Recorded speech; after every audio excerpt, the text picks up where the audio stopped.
Hello, legendary leaders, and welcome back to another enlightening episode of Legendary Leadership Bites LLB with Fatah Khan. I'm your host, Fatah Khan, and today we are going to cover the topic cultivating a growth mindset in leadership. Now, let's explore the transformative journey of cultivating a growth mindset in leadership, which is a mindset that propels you towards continuous improvement and also success. Now think of it. Imagine your mindset as a garden and let's sow the seeds of growth together, in which I'm going to share with you 5 steps which can help you to do this. Step number one is plant the seeds of challenges. Yes, plant the seeds of challenges. Your leadership journey is just like planting the seeds.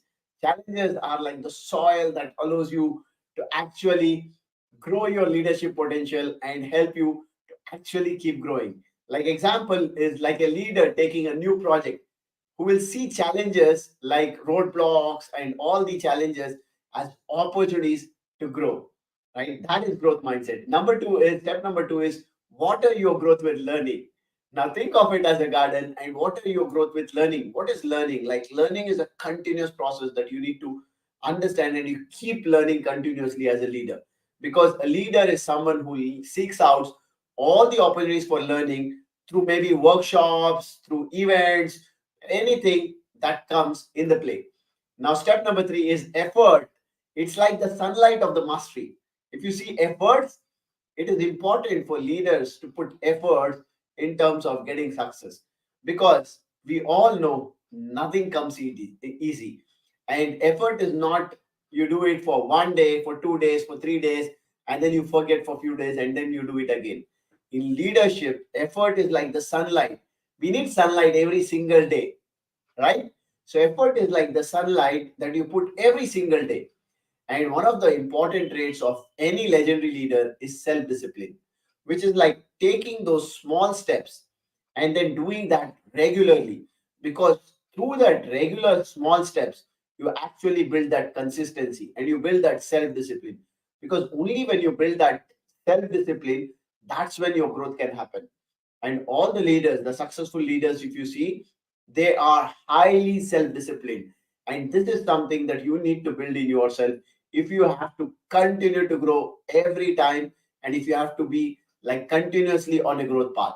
Because think of it, a leader who does not put efforts and is just thinking that things will work out. Will that happen by just procrastinating or just thinking? No. Thinking is, of course, required. And as leader, you need to be deep thinker. But apart from thinking, what is required is efforts. You need to put efforts so that you can take your organization and your teams to the next level. Now, what is step number four? Step number four is prune setbacks for future bloom. Yes, prune setbacks for future bloom. Setbacks are like pruning. They may sting you at first, but they shape your leadership for future success. Now, faced with any project setback, a leader who sees it as an opportunity to prune that away what did not work, setting the stage for future growth and improvement.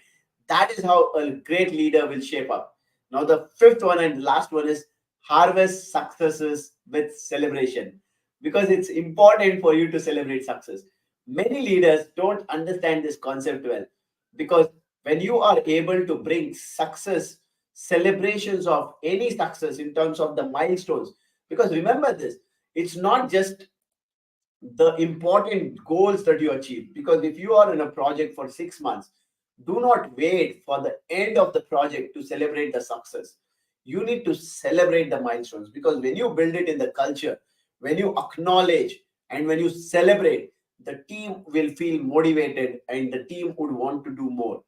But if instead of that, if you are waiting for the 6 months to happen, and when your project, especially when you are in projects, if you remember, when you are in projects, maybe after 6 months, your teams might change, the project teams might change. So who do you actually go ahead and appreciate? Who do you acknowledge? At the end of project, of course, it becomes a part of process as well.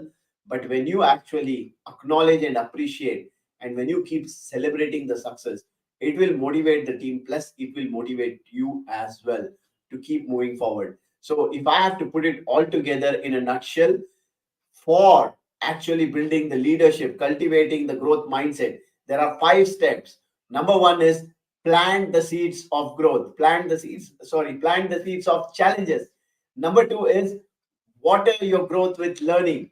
And step number three is effort is the sunlight of mastery. You need to keep putting those consistent efforts, which is nothing but self discipline, which comes through consistency. Number four is prune setbacks for future bloom. And number five is harvest success with celebrations.